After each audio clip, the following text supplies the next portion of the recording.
ముఖ్య కార్యకర్తల సమావేశానికి అధ్యక్షత వహిస్తున్న బెంగళూరు మాజీ శాసనసభ్యులు నియోజకవర్గ ఇన్ఛార్జ్ కిషోర్ గారు,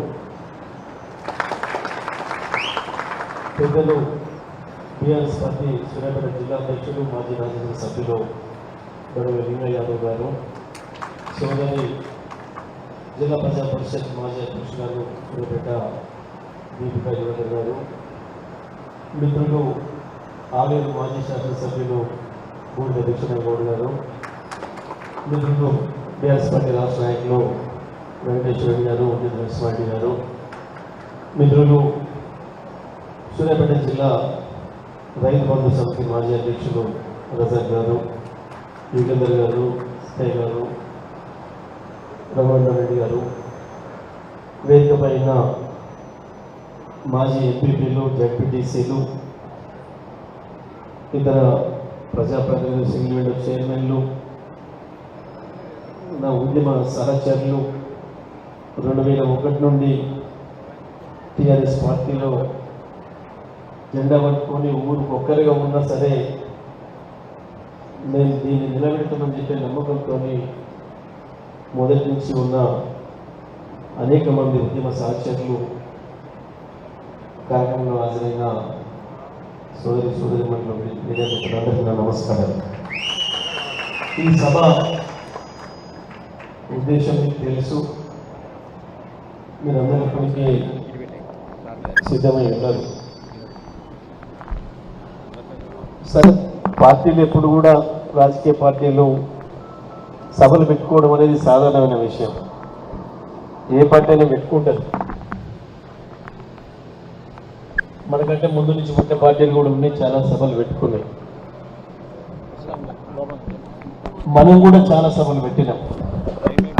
అసలు భారతదేశ రాజకీయ చరిత్రలో అతి తక్కువ కాలంలో అత్యంత ఎక్కువ సభలు పెట్టుకున్న పార్టీనే టీఆర్ఎస్ పార్టీ, బీఆర్ఎస్ పార్టీ. అవసరం అనుకున్న ప్రతి సందర్భంలో ప్రజా సమీకరణ ద్వారానే, సభల ద్వారానే తెలంగాణ ఎక్కడ ఉందో చూపించినాం. పార్టీ పెట్టిన మొదటి రోజు నుంచి చంద్రబాబు నాయుడు చాలా ప్రగల్భాలు పలికిండు. ఇది మగల పుట్టింది పువ్వుల ఉంటుంది, ఈ పార్టీ ఆడి ఉంటుంది అని. అప్పటిదానిక స్థానిక సంస్థలు పెట్టను అని చెప్పి కుట్ర చేసి వాయిదా వేసుకున్న చంద్రబాబు, కేసీఆర్ బయటకు వచ్చి గులాబీ జెండా ఎగిరేయంగానే దీన్ని పురిట్లోనే నలిపేయాలి అని చెప్పి స్థానిక సంస్థలు ఎన్నికలు పెడితే వీళ్ళు ఎట్లా గెలవరు, పోటీ చేయడానికి కేసీఆర్కి అభ్యర్థులు దొరకరు, ఇక లేదు అయిపోయింది అనిపిస్తా అని చెప్పి ఒక కుట్రతోని స్థానిక సంస్థలు ఎన్నికలు పెట్టండి. అది పెట్టేది హైదరాబాద్ పెట్టండి. ముందు నెల కూడా గడవలే మనం పార్టీ పెట్టి. హైదరాబాద్లో సహజంగానే అప్పటికి ఇంకా తెలంగాణ వాదం అంటుకోలేదు. తెలంగాణ వాదం మొదలైంది ప్రధానంగా నీళ్లు, నిధులు, నియామకాలు అనే ట్యాగ్ లైన్తోని. తెలంగాణ వ్యవసాయం నాశనం అవుతుంది సమైక్య ఆంధ్రప్రదేశ్ వల్ల. కృష్ణా గోదావరి జలాల్లో మన నీళ్లు మనకి ఇస్తలేదు, మన పేరు మీద పైసలు తీసుకొచ్చి మొత్తం కట్టిన ప్రాజెక్టుతో ఆంధ్రాకి ఇస్తున్నారు, మనకు రావాల్సిన కరెంటు కూడా మనకి ఇవ్వకుండా అటే తీసుకుపోతున్నారు, మనకు ఎండబెడుతున్నారు, వ్యవసాయం నాశనం అవుతుంది. తెలంగాణ ప్రాంతంలో పరిశ్రమలు కూడా లేకుండా పోయే పరిస్థితి తీసుకొచ్చిండ్రు. పనులు దొరకక ప్రజలు ఊర్ల నుంచి వలసలు పోయే పరిస్థితి సృష్టించిండ్రు. కాబట్టి తెలంగాణ గ్రామీణ ప్రాంతం అంతా తిరుగుబాటుకు సిద్ధమైంది. ఇంకా అప్పటికి హైదరాబాద్కి ఇంకా కొద్దిగా చేరుకోలేదు. అక్కడ పెట్టి ఎన్నికలు పెట్టి అగో చూడు ఏం లేదు ఇక్కడ కేసీఆర్ పెట్టినా తెలంగాణ ఉద్యమం లేదు, తెలంగాణ అడుగుతలేరు ప్రజలు అని చెప్పి ఒక మోసపూరితమైన ప్రయత్నం చేసింది. కానీ ఆగలే కేసీఆర్. ఒకటే ఒక్క సభ, మొదటి వార్షికోత్సవ సభ నల్లగొండలో పెడితే లక్షలాది ప్రజలు వచ్చి చంద్రబాబు చెంప మీద కొట్టి ఇక్కడ ఉంది చూడు బిడ్డ తెలంగాణ, మీ కృష్ణ పక్కనే ఉంది తెలంగాణ ఉద్యమం అంటే ఏందో అని చెప్పి చూపించింది నల్గొండ జిల్లా ఉద్యమం, నల్గొండ జిల్లా టీఆర్ఎస్ పార్టీ అన్నాడు.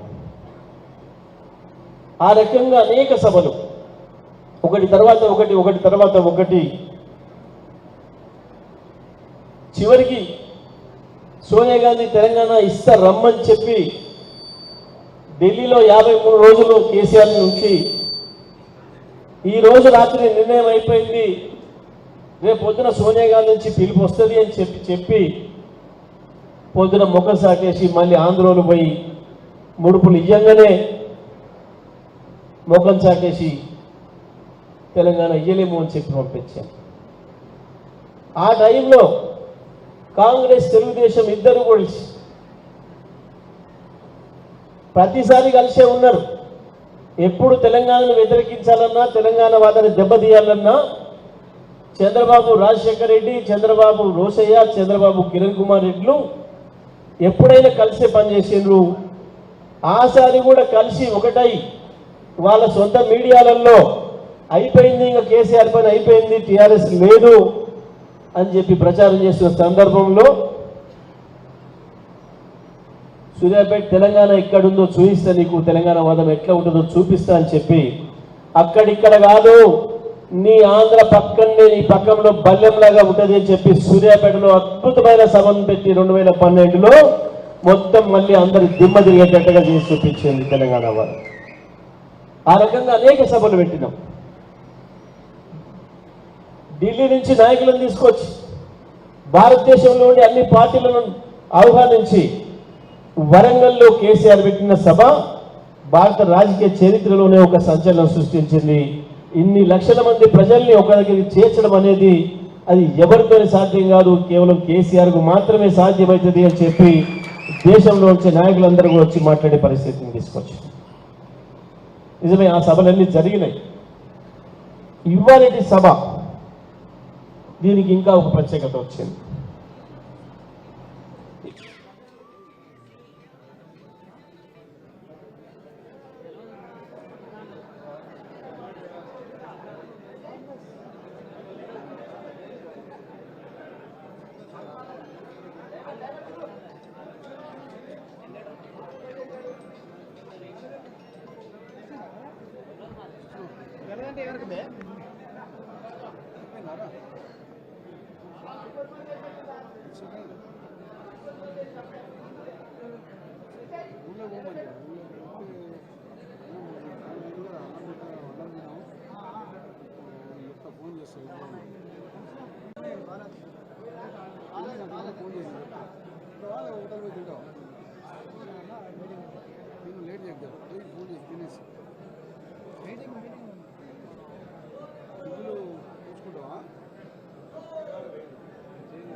ఓకే ఓకే జనరేటర్ ఆన్ చేసిందా, కరెంట్ వచ్చిందా?